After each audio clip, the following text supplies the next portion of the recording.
Hello दोस्तों, exam preparation में एक बार फिर से आप सभी का स्वागत है। यूपीपीएससी आरओ 2023 के लिए डे वाइज सीरीज़ में आज हम लोग पढ़ने वाले हैं आधुनिक भारत की जो महत्वपूर्ण घटनाएं हैं और उनके जो वर्ष हैं। क्योंकि आप जब प्रीवियस ईयर के क्वेश्चन सॉल्व कर रहे हैं मेरे साथ में, जो रात को 9 बजे वाली सीरीज़ है उसे ज़रूर फॉलो कीजिए। वहाँ पर आपने देखा होगा कि जो इतिहास के प्रश्न हैं सब्जेक्ट वाइज सीरीज़ में, वो कालक्रमानुसार लगाने के लिए या फिर सूची 1 को सूची 2 से सुमेलित करने के लिए ऐसे मैच द फॉलोइंग के क्वेश्चंस आते हैं। तो ये टॉपिक आपके लिए बहुत ही महत्वपूर्ण है। आप चाहे यूपीपीएससी 2024 को टारगेट कर रहे हो या फिर आरओ के साथ एपीएस को टारगेट कर रहे हो, तो जीएस के लिए बहुत ही महत्वपूर्ण टॉपिक है। चलिए स्टार्ट करते हैं। सबसे पहले शुरुआत होती जब यूरोपियन कंपनी आती हैं भारत में, वहीं से आधुनिक भारत का इतिहास शुरू होता है। तो देखेंगे सबसे पहले वास्को डी गामा भारत आता है और इसका समय आप याद करेंगे तो 20 मई 1498 ईस्वी है। ये डेट आपको याद रखनी है। इसके बाद देखेंगे फ्रांसिस्को डी अल्मेडा आता है। ये भारत का जो पहला पुर्तगाली गवर्नर बनता है, पहला है, ठीक है। ये पुर्तगाली गवर्नर है 1505 में। अब इसके बाद आता है अल्फांसो दी अल्बुकर्क। ये भारत में पुर्तगाली गवर्नर बन के आता है 1509 में। अब पुर्तगालियों ने अपनी जो पहला कारखाना है, पहली जो फैक्ट्री है, वो कहाँ पर खोली? 1503 में। ऐसा कोई फैक्ट्री नहीं खोली थी कि कारखाना बड़ा सा लगा दिया था। उन्होंने एक जगह पर अपना जो भी है व्यापार स्टार्ट किया था, उसी को कारखाना बोल रहे हैं। अभी यहाँ पर उसी को फैक्ट्री बताई जा रही है। ये मत सोचिएगा कि कोई भी यूरोपियन कंपनी आई तो तुरंत उसने यहाँ पर भारत में आकर के अपनी फैक्ट्री लगा दी, ऐसा कुछ नहीं था। वो जहाँ से व्यापार शुरू कर रहे थे उसी का नाम कारखाना रख दिया गया। अब यहाँ पर प्रश्न कैसे पूछा जाता है? पुर्तगालियों से रिलेटेड या अंग्रेज़ों से रिलेटेड पूछ लिया जाता है कि सबसे पहला कारखाना कहाँ खोला या दूसरा कारखाना कहाँ खोला। या फिर लास्ट टाइम जो प्रश्न आया था वो इस प्रकार से है कि आपको दे दिया गया था कि डचों की फैक्ट्री कहाँ कहाँ पे थी, तो पूरा आपको ये पता होना चाहिए कहाँ कहाँ पे थी या फिर कहाँ पे नहीं थी। तो आपको उन ऑप्शंस में से कैसे छांटने को मिलेगा जब आपको पता होगा कि सारी फैक्ट्रीज कहाँ पे थी। अब देखिए, जब पुर्तगालियों ने जो कोचीन में पहला कारखाना खोला उसकी डेट याद कर लीजिए, 1503 में। और पुर्तगालियों ने कन्नूर में अपना दूसरा कारखाना खोला था। अब ये कब खोला? 1505 में। दोनों डेट बहुत इंपॉर्टेंट हैं, याद रखिए। देखिए, अंग्रेजी ईस्ट इंडिया कंपनी आती है। अब सबसे पहले तो पुर्तगालियों की बात हुई, फिर अंग्रेजी ईस्ट इंडिया कंपनी की बात होती है, क्योंकि ये तो बहुत समय तक भारत में रह गए। अब इनका भी जो पहला कारखाना है वो बनता है मसूलीपट्टनम, या फिर इसी को बोलते हैं मछलीपट्टनम। ये इनका कोई स्थायी कारखाना नहीं था, पहला अस्थायी था, ठीक है। वो 1611 ईस्वी में। यदि आपसे प्रश्न पूछा जाता अंग्रेजी ईस्ट इंडिया कंपनी ने अपना पहला कारखाना कहाँ स्थापित किया, तो आप याद करेंगे 1613 में सूरत में। किंतु जो अस्थायी कारखाना आपसे पूछा जाएगा तब आप क्या याद रखेंगे? मसूलीपट्टनम या मछलीपट्टनम में 1611 ईस्वी में। दोनों आपको डेट याद रखनी है और दोनों स्थान भी याद रखने हैं। अब देखिए, 3 कर्नाटक युद्ध में याद रखने हैं। ये जो यूरोपियन कंपनी आई, अब ये धीरे धीरे क्या करती, व्यापार से ज़्यादा राजनीतिक कार्यकलापों में अपना हस्तक्षेप करने लगते हैं। तो यहाँ पर उन्हीं की वजह से होते हैं कुछ युद्ध, और उन युद्धों को भी याद करते हुए चलना है। उसमें हम सबसे पहले देखते हैं प्रथम कर्नाटक युद्ध को। अब इसकी डेट यहाँ पर हम लोग घटनाक्रम और उनके साथ साथ उनके वर्ष याद कर रहे हैं, क्योंकि आपको कालक्रमानुसार लगाने को आए या फिर मैच द फॉलोइंग में प्रश्न आए तो आपसे ये गलत नहीं होने चाहिए। प्रथम कर्नाटक युद्ध होता है 1746 से 1748 ईस्वी तक। दूसरा कर्नाटक युद्ध होता है 1749 से 1754 ईस्वी तक। और तीसरा कर्नाटक युद्ध होता है 1756 से 1763 ईस्वी। तीनों की डेट बार बार रिपीट करके आप याद करिए, याद करनी ही है ये डेट्स। तो हो गया कर्नाटक युद्ध, मैंने आपको तीनों याद करा दिए। 1746 से 1748 ईस्वी प्रथम कर्नाटक युद्ध। दूसरा कर्नाटक युद्ध होता है 1749 से 1754, याद करिए। और तीसरा याद करिए 1756 से 1763 में। जो तीसरा कर्नाटक युद्ध चल रहा था, इसी बीच में होता है प्लासी का युद्ध। कब होता है? 1757 ईस्वी। मोस्ट इम्पॉर्टेंट युद्ध है प्लासी का युद्ध, ठीक है। इसके बाद होता है वांडीवर्स की लड़ाई, होती है 1760 में। पानीपत की तीसरी लड़ाई होती है अहमद शाह अब्दाली और संयुक्त सेना जो होती है मराठा की, वो होती है 1761 में। और इसमें क्या होता है, मराठा सेना हार जाती है। अब आप देखिए, मैंने आपको शॉर्ट्स में पानीपत की तीनों युद्ध याद करा दिए हैं, तो आप शॉर्ट्स भी ज़रूर देखते रहिए इस चैनल पर। वहाँ पर भी आपको इन्फॉर्मेशन इंपॉर्टेंट ही दी जा रही है जो आपके एग्ज़ाम पॉइंट ऑफ व्यू से इम्पॉर्टेंट है। यहाँ पर आप सीरीज़ में वही टॉपिक पढ़ रहे हैं, वही सब्जेक्ट कवर कर रहे हैं जो आपके लेटेस्ट ट्रेंड जो क्वेश्चंस का है, लेटेस्ट पैटर्न है, उसको फोकस करते हुए मैं पढ़ा रही हूँ। तो आपको कोई भी क्लास मिस नहीं करनी है, पूरी देखनी है। पानीपत की तीसरी लड़ाई आपने याद कर ली। अब पानीपत का प्रथम और द्वितीय युद्ध आप लोग कमेंट करके बताएंगे कब हुआ और किसके किसके बीच हुआ, मैं पढ़ा चुकी हूँ। अब बात करते हैं बक्सर का युद्ध। बक्सर का युद्ध होता है 1764 ईस्वी में। होता किसके किसके बीच है? यहाँ पे अंग्रेजों ने किसको किसको हराया, मतलब एक तरफ तो अंग्रेज होते हैं, अंग्रेजी सेना होती है, फिर उसके साथ साथ शाह आलम, शुजाउद्दौला और मीर कासिम। शाह आलम मुगल बादशाह, शुजाउद्दौला अवध का नवाब होता है और मीर कासिम बंगाल का होता है। तो ये तीनों आकर के लड़ते हैं और संयुक्त सेना को पराजित करते हैं अंग्रेज, और यहीं से बंगाल पर उनका शासन स्टार्ट हो जाता है। धीरे से उनके कब्जे में बंगाल पूरी तरह उनके कब्जे में आ जाता है। तो यहाँ पर आप याद करेंगे कौन सा? बक्सर का युद्ध। प्लासी और बक्सर दोनों इंपॉर्टेंट हैं। अब बात करते हैं बंगाल की दोहरी सरकार। ये 1765 से 1772 तक रहती है। अब दोहरी सरकार क्या है? बक्सर का युद्ध हुआ, इन्होंने बंगाल वाले क्षेत्र को जीत लिया अंग्रेजों ने। यहाँ पर अब दोहरी सरकार चलाते हैं, ठीक है। दीवानी मामले अलग, फौजदारी मामले अलग, ठीक है। कर वगैरह वसूलना और ये सारा काम अपने पास रखते हैं, और बाकी जो कार्य है, शासन कार्य है, वो किसी और के हाथ में दे करके चलाते हैं। मतलब पैसा अपने पास रखना, कार्य किसी और से कराना, कुछ देना ही नहीं। तो धीरे धीरे इन्होंने यहाँ पे बंगाल में दोहरा शासन स्टार्ट किया। कब तक कर रहा? रॉबर्ट क्लाइव स्टार्ट करता है 1765 में, और जब वॉरेन हेस्टिंग आता है तब खत्म होता है ये 1772 में। अब बात करते हैं बंगाल का भीषण अकाल कब पड़ता है? ये होता है 1770 ईस्वी में। अब ये ऐसा अकाल होता है यहाँ पर बहुत सी जनता मर जाती भूखों, और ये सारा होता किसकी वजह से? इन्हीं सब की वजह से। ये दोहरी सरकार लगाई जाते थे, तो कुछ भी ऐसा कोई व्यवस्था नहीं कर रखी थी कि किसानों को और बाकी जो लोग थे वो और ज़्यादा उनको दिक्कतें होने लगी, ठीक है। तो यहाँ पर क्या होगा? वो अकाल पड़ा, भूखे मरने लगे लोग। और 1770 में आप देखेंगे बंगाल का बहुत भीषण अकाल था जिसमें बहुत लोग मारे गए। इसके बाद वॉरेन हेस्टिंग बंगाल के राज्यपाल के रूप में नियुक्त होते हैं, और बंगाल में जो दोहरा शासन था, दोहरी सरकार थी, उसका उन्मूलन होता है। अभी मैंने आपको बताया 1772-73 में ऐसा होता है। और यहाँ से अगर आपसे पूछा जाए बंगाल में द्वैत शासन कब हटाया गया, तो आप याद रखेंगे 1772 ईस्वी में। और ये द्वैत शासन लगाया कब गया, तो आप याद रखेंगे 1765 ईस्वी में। अब देखिए रेगुलेटिंग एक्ट पारित किया गया। कब किया गया? जिससे कंपनी को आंशिक रूप से संसद के नियंत्रण में लाया गया, और जो प्रेसिडेंसी कलकत्ता है इसके नियंत्रण में आ गई, ठीक है। प्रेसिडेंसी जो कलकत्ता थी वो भी नियंत्रण में आ गई संसद के अंदर। ये हुआ कब? 1773 का रेगुलेटिंग एक्ट आता है, और इसी रेगुलेटिंग एक्ट के तहत एक सुप्रीम कोर्ट की स्थापना होती है कलकत्ता में, है ना। अब देखिए वॉरेन हेस्टिंग गवर्नर जनरल बनते हैं, सुप्रीम कोर्ट की स्थापना होती है। 1773 के रेगुलेटिंग एक्ट में ऐसा कहा गया सुप्रीम कोर्ट की स्थापना की जाए, और 1774 में स्थापना हो भी जाती है सुप्रीम कोर्ट की कलकत्ता में, ठीक है। इसके पहले मुख्य न्यायाधीश होते हैं एलिजा इम्पे, नाम भी याद रखिए। इनके साथ में 3 इनके सहायक होते हैं, न्यायाधीश भी होते हैं, लेकिन मुख्य जज जो होते हैं वो एलिजा इम्पे होते हैं। अब वॉरेन हेस्टिंग कब से कब तक रहते हैं? इनका कार्यकाल 1773 से 1785 ईस्वी। आपको याद रखनी बहुत अच्छे से, डेट सारी इंपॉर्टेंट है। और अगर आपको नहीं याद हो रही तो सिंपल सी बात है, आपको क्या करना है, वीडियो बार बार रिपीट करके सुनना है, क्योंकि सुनने से याद होगा।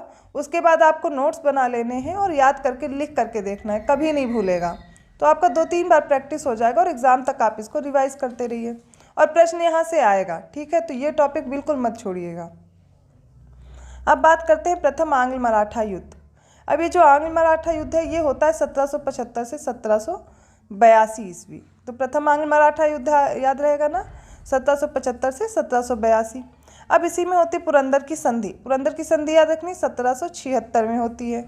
दूसरा मैसूर युद्ध आपको याद रखना है 1780 से 1784 तक चलता है। दूसरा मैसूर युद्ध कब होगा? 80 से 84, लगभग 4 साल याद रखने हैं। फॉक्स का इंडिया बिल, जिसमें संसद और गवर्नर जनरल को अधिक अधिकार देने की बात की गई थी, किंतु अंततः यह पास नहीं हो पाया था, और यह था 1783 का, ठीक है। 1783 में ऐसा होता है। अब आगे देखिए, टीपू और अंग्रेजों के बीच मंगलौर की संधि होती है। पिट्स अधिनियम भी इसी समय पारित होता है, और सर विलियम जोन्स द्वारा बंगाल की एशियाटिक सोसाइटी की भी स्थापना होती है। और इन सबकी डेट क्या याद रखनी है? 1784 ईस्वी। लॉर्ड कॉर्नवालिस का गवर्नर जनरल के रूप में कार्यकाल जो रहता है वो 1786 से 1793 तक रहता है। लॉर्ड कॉर्नवालिस का क्या रहेगा कार्यकाल? 86 से 93।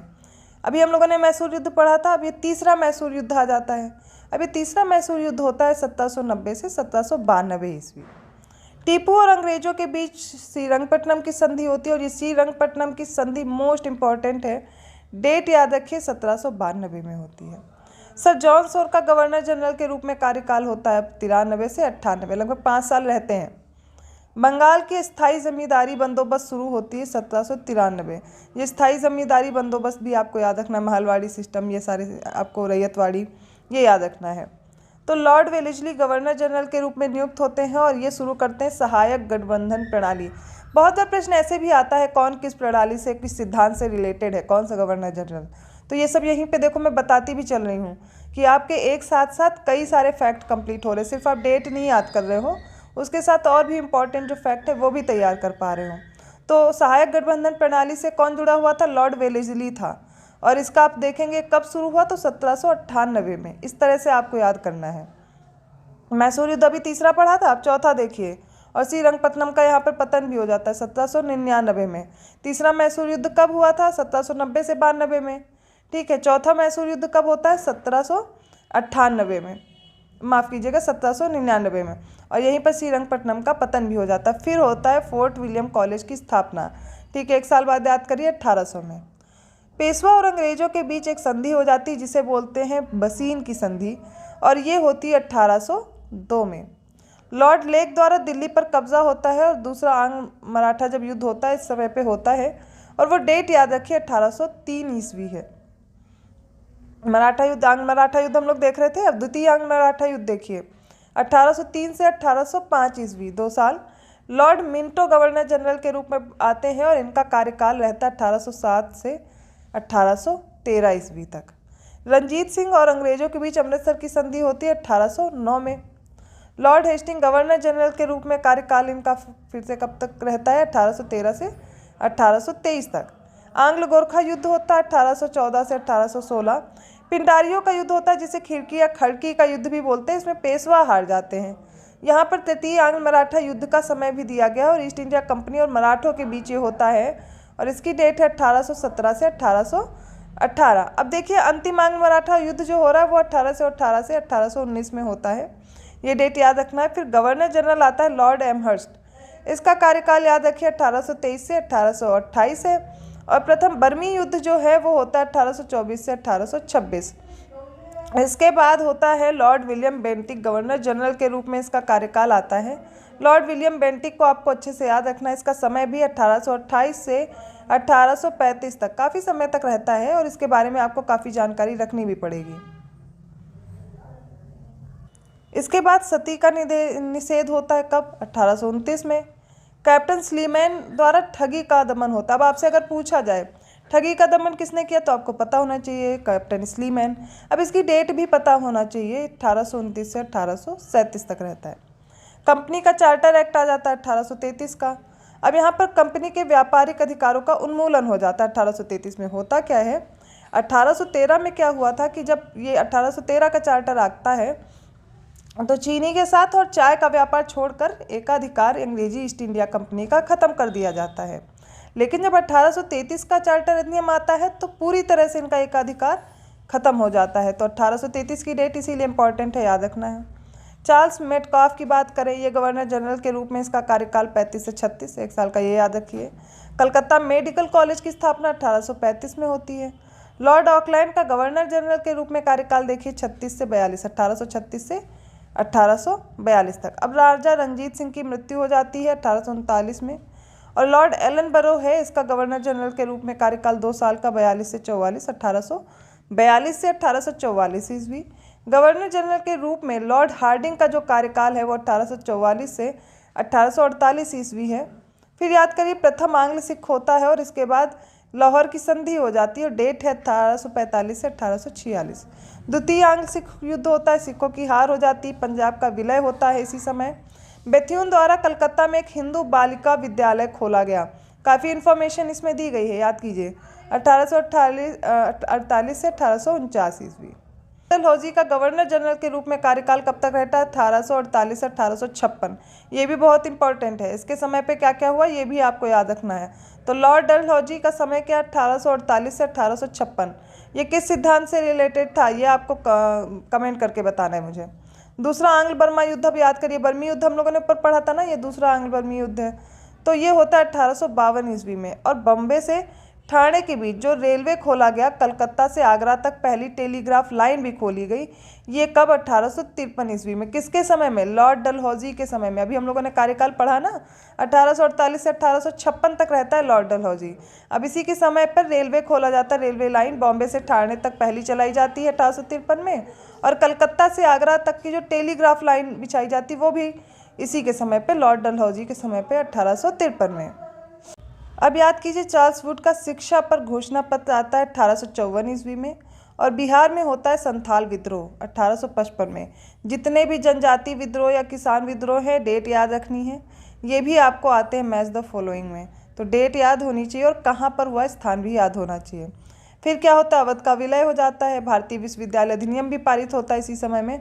और हिंदू विधवा पुनर्विवाह अधिनियम भी पारित होता है 1856 में। किसके समय में? लॉर्ड डलहौजी के समय में। फिर लॉर्ड कैनिंग आता है और इसका कार्यकाल देखिए 1856 से 1858। ठीक, डलहौजी के बाद में कौन आएगा? कैनिंग आएगा। अब 1857 का विद्रोह हो जाता है। शुरू कहाँ से होगा? मेरठ में विद्रोह शुरू होगा। और कब? 10 मई 1857 से। यही डेट इंपॉर्टेंट है। और लास्ट टाइम जो भी पीसीएस का क्वेश्चन पेपर आप उठा करके देखेंगे उसमें पूछा गया था सबसे लास्ट में विद्रोह कहाँ पर हुआ था। तो इस तरह से प्रश्नों के लिए प्रिपेयर रहिए। हर जगह पे किस डेट में हुआ, वहाँ से कौन नेतृत्व कर रहा था, और ये क्लास मैं करा चुकी हूँ ऑलरेडी। हिस्ट्री की जितनी भी क्लासेस हैं आप उनको फॉलो करते रहिए, वहाँ पर आप देखेंगे मैंने ये सब चीज़ें इंपॉर्टेंट करा रखी हैं। अब आगे देखिए, वायसराय के रूप में लॉर्ड कैनिंग जो रहता है, इसके बाद 1858 से 1862 और भारतीय परिषद अधिनियम आता है, जिसमें भारतीय सिविल सेवा अधिनियम भी आता है और दंड संहिता का परिचय दिया जाता है, ये है 1861। वायसराय लॉर्ड एल्गिन का कार्यकाल देखिए 62 से 63, 1862 से 63। फिर वायसराय सर जॉन लॉरेंस, माफ़ कीजिएगा, जॉन लॉरेंस का कार्यकाल 1864 से 69 रहता है। वायसराय लॉर्ड मेयो का कार्यकाल याद रखिए 1869 से 1872।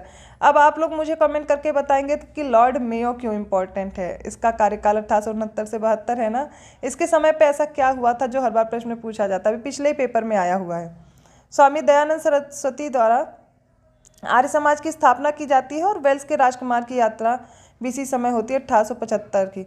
मैं बार बार इसलिए आपसे प्रश्न पूछ रही हूँ ना कि आप अगर कोई चीज़ ढूंढेंगे, कोई सर्च करेंगे, पढ़ेंगे ना, तो आपको याद हो जाएगी, फिर कभी डेट भूलेगी नहीं। वरना मैं तो याद करा ही रही हूँ, ईजिली याद कर लोगे, सब मिल जा रहा है, पढ़ ले रहे हो, लेकिन याद कैसे होगा जब बार बार उन चीज़ों को आप ढूंढोगे, पढ़ने की कोशिश करोगे। और कमेंट करिए, अगर आप पढ़ रहे हो, अगर आप हो इस वीडियो को देख रहे हो, अच्छे से पढ़ रहे हो, तो कमेंट भी करिए, सही गलत जो भी कर सकते हैं। मुझे भी लगे कि हाँ आपको ये क्लास कैसी लग रही है। आप अपना कमेंट करके ये भी बता सकते हैं आपको क्लास कैसी लग रही है, फीडबैक दे सकते हैं। अब बात करते हैं वर्नाकुलर प्रेस एक्ट की। यहाँ पर देखिए 1878 ईस्वी में ये आता है vernacular press act. Adyar Madras में थियोसॉफिकल सोसाइटी की स्थापना होती है 1879 में। और वायसराय लॉर्ड रिपन का कार्यकाल याद रखिए 80 से 84, 1880 से 1884 तक रहता है। कारखाना अधिनियम भी आता है 1881 में इन्हीं के समय में। और कलकत्ता में आयोजित भारतीय राष्ट्रीय सम्मेलन 1883 में होता है। इल्बर्ट विल विवाद की डेट याद रखिए 1883 से 1884। वायसराय लॉर्ड डफरिन का कार्यकाल 1884 से 1888। और भारतीय राष्ट्रीय कांग्रेस की स्थापना होती है और पहला अधिवेशन कहाँ होता है? बम्बई में होता है 1885 में। इसकी अध्यक्षता किसने की थी? कमेंट करके बताइए, मैंने शॉर्ट्स में कंप्लीट कराया है। फिर महारानी विक्टोरिया की स्वर्ण जयंती मनाई जाती है 20 जून 1887 को। लॉर्ड लैंसडाउन का कार्यकाल देख लीजिए 88 से 94, अभी 1800 की उसमें चल रहे हैं। फिर भारतीय परिषद अधिनियम आता है 1892 ईस्वी में। और जो लॉर्ड एल्गिन का है द्वितीय कार्यकाल देखिए 94 से 99। रामकृष्ण मिशन की स्थापना होती है 1897 ईस्वी में। फिर इसके बाद आता है लॉर्ड कर्जन और इसका समय याद रखिए 1899 से 1905 तक रहता है। इसी के समय पे होता है बंगाल विभाजन। कब हुआ? 1905 ईस्वी में। वायसराय लॉर्ड मिंटो आ जाता है द्वितीय, इसका कार्यकाल देखिए 1905 से 1910 ईस्वी। ढाका में मुस्लिम लीग की स्थापना कब होती है? 1906 ईस्वी में। समाचार पत्र अधिनियम आता है, तिलक को देशद्रोही ठहरा दिया जाता है, दोषी ठहराया जाता है, वो डेट है 1908 की। फिर मॉर्ले मिंटो रिफॉर्म्स आ जाता है और इंडियन काउंसिल एक्ट भी पारित किया जाता है कब? 1909 ईस्वी में। मोस्ट इम्पॉर्टेंट है, यहीं पर आप देखेंगे कि पूछा जाता है लॉर्ड मॉर्ले मिंटो रिफॉर्म में क्या क्या हुआ था। जैसे मुस्लिम को अलग से आरक्षण दे दिया गया था, वही सब चीज़ें हैं यहाँ पे आप देखते चलेंगे। फिर अगला आता है वायसराय लॉर्ड हार्डिंग द्वितीय का कार्यकाल 1910 से 1916। दिल्ली दरबार आयोजित किया जाता है, राजधानी कलकत्ता से दिल्ली को स्थानांतरित की जाती है 1911 में। गांधी भारत में आते हैं और ये 1915 की डेट याद रखिए। होम रूल लीग ने भारतीय राष्ट्रीय कांग्रेस में लखनऊ समझौते और अखिल भारतीय मुस्लिम लीग पूना में महिला विश्वविद्यालय की स्थापना।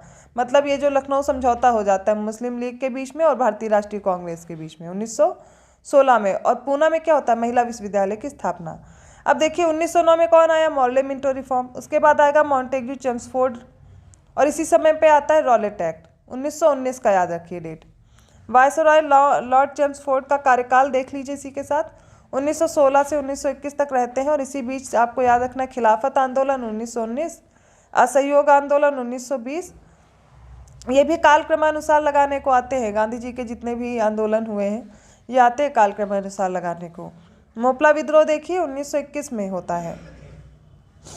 इसके बाद वायसराय लॉर्ड रीडिंग का कार्यकाल 1921 से 1926, लॉर्ड इरविन का कार्यकाल 26 से 31। साइमन कमीशन भारत आता 3 फरवरी 1928 को आता है। और साइमन कमीशन की घोषणा कब होती है? 8 नवंबर 1927। दोनों डेट याद रखिए।